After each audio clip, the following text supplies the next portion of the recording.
Olá, meu nome é Caio César e fiz esse vídeo como requisito de avaliação na disciplina de Multimídia do curso de Engenharia Elétrica da UFMG. O responsável pela disciplina é o professor Rani Camille Ierria, ou Ierria-san. Falarei um pouco aqui sobre o Shazam, que na verdade é um nome abrangente, podendo designar diversas coisas. Entre elas, você poderia ter imaginado o herói da Marvel, certo? Esse personagem, à direita da imagem. Mas não é sobre ele que irei tratar. No, God! No, God, please, no! No! No! No!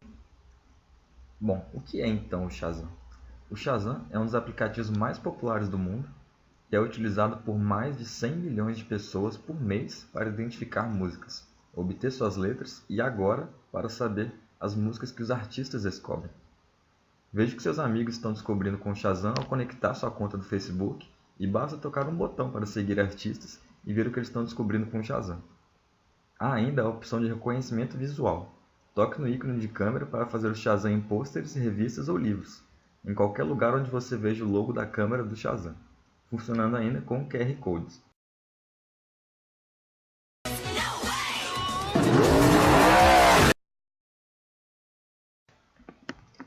Mas então, afinal, para que serve o Shazam?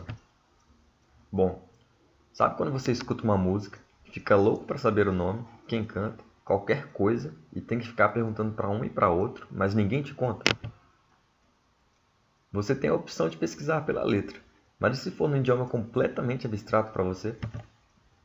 Por exemplo, o japonês, creio que nessa turma só o professor para saber falar. Mas, aí de repente, a música começa a tocar na rádio, na TV, em um vídeo, e você fica torcendo para em algum momento aparecer o nome. Mas nada. Pois é, o Shazam veio para resolver nossos problemas.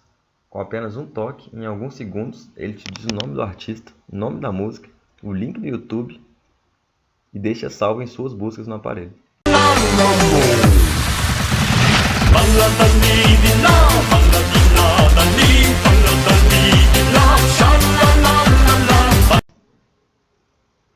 Mas afinal, como usar o aplicativo? Como descobrir determinada música que está tocando? Vamos para um rápido tutorial a seguir, o qual possui todos os direitos reservados ao canal Programa com Você. Vamos lá! Então vamos ver como esse aplicativo funciona. Bora! Depois que você baixar o aplicativo, aparece a mensagem aqui, toque para fazer o Shazam. Então, vamos clicar e vamos soltar uma faixa.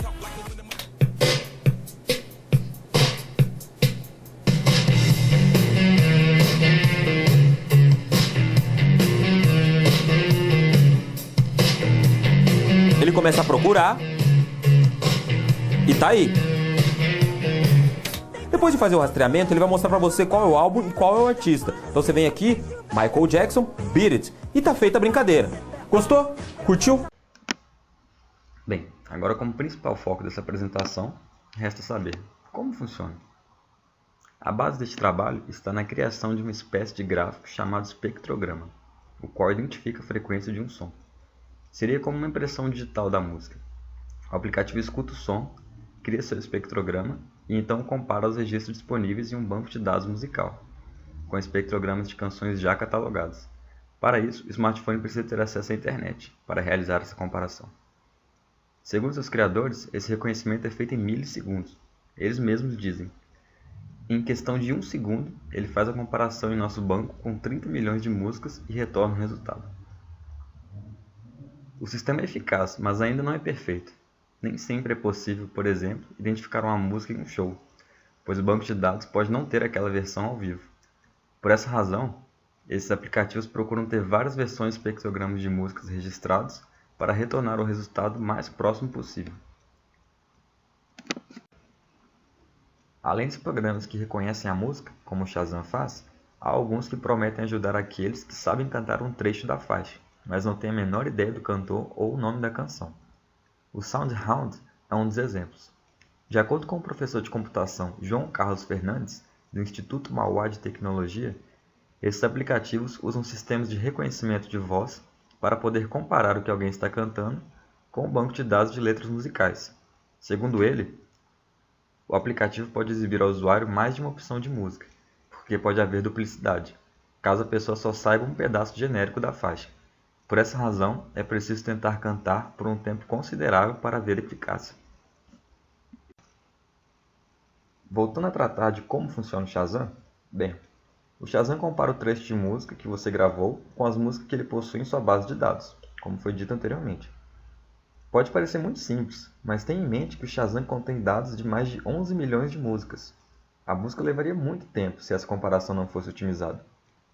Sabendo disso, nós precisaríamos gerar elementos de nossa gravação que pudessem ser rapidamente comparados com elementos das bases de dados do Shazam. Esses elementos precisam ser gerados da mesma forma. Chamaremos eles de fingerprints.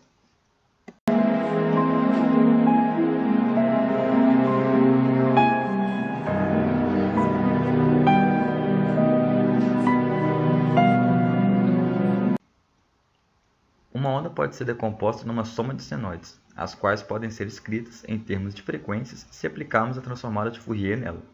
Suponha que você quer fazer isso para um trecho de música que você gravou, só para ver o que acontece. No meio do caminho, você vai se deparar com um problema. Lembra de como o computador enxerga essa onda como um conjunto de pontos ao invés de uma curva contínua? Por essa razão, você não pode aplicar a transformada de Fourier na forma convencional, já que a integral é uma operação definida apenas para intervalos contínuos. Por causa disso, ao invés de usarmos a transformada de Fourier convencional, usaremos a chamada transformada de Fourier discreta, ou simplesmente DFT, Discrete Fourier Transform, cuja fórmula está presente na figura.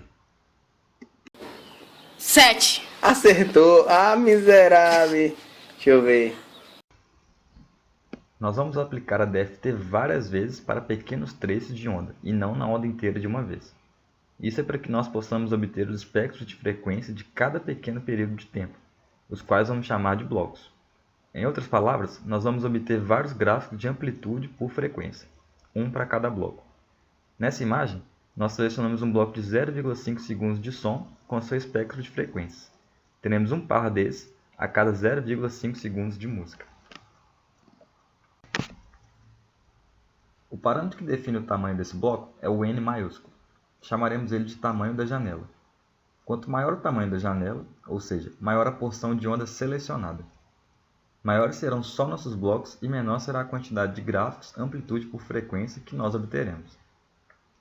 Uma janela, cujo tamanho é obrigatoriamente uma potência de 2, não pode ser muito grande nem muito pequena, para que consigamos gerar os espectros corretamente.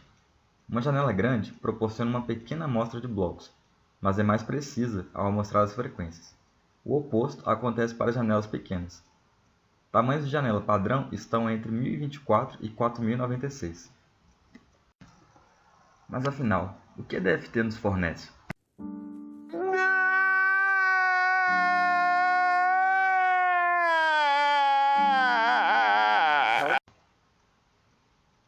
Quando aplicamos a DFT para um bloco, a pequena porção de som que você gravou, obteremos uma porção de números complexos.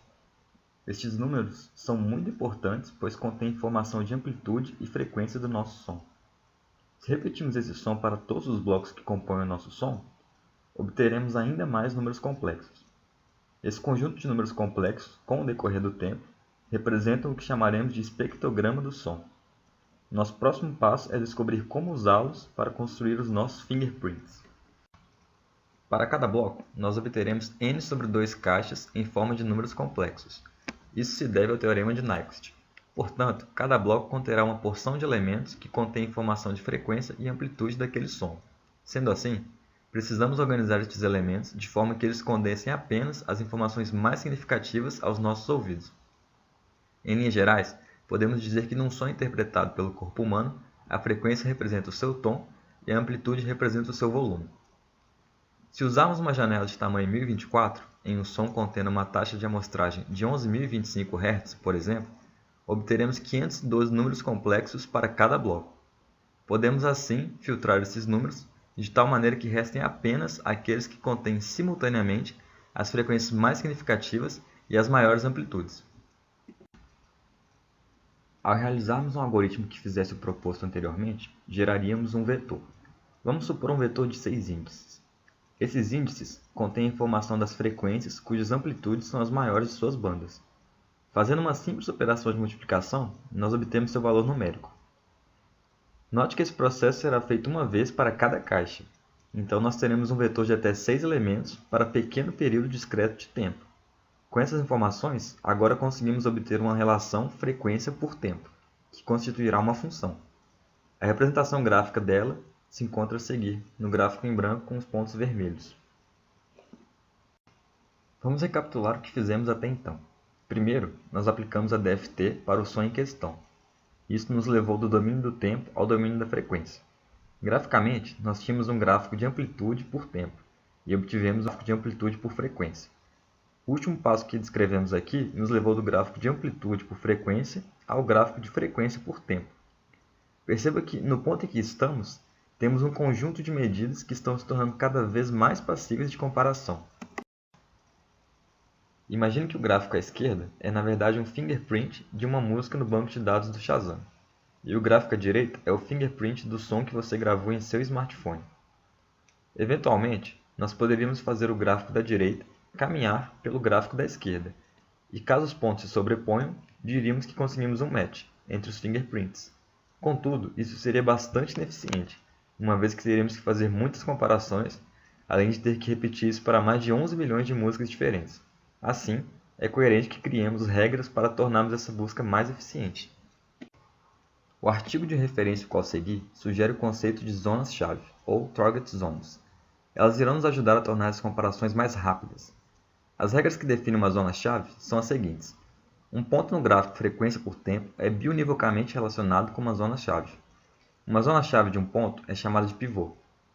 Os pontos serão numerados de baixo para cima, da esquerda para a direita.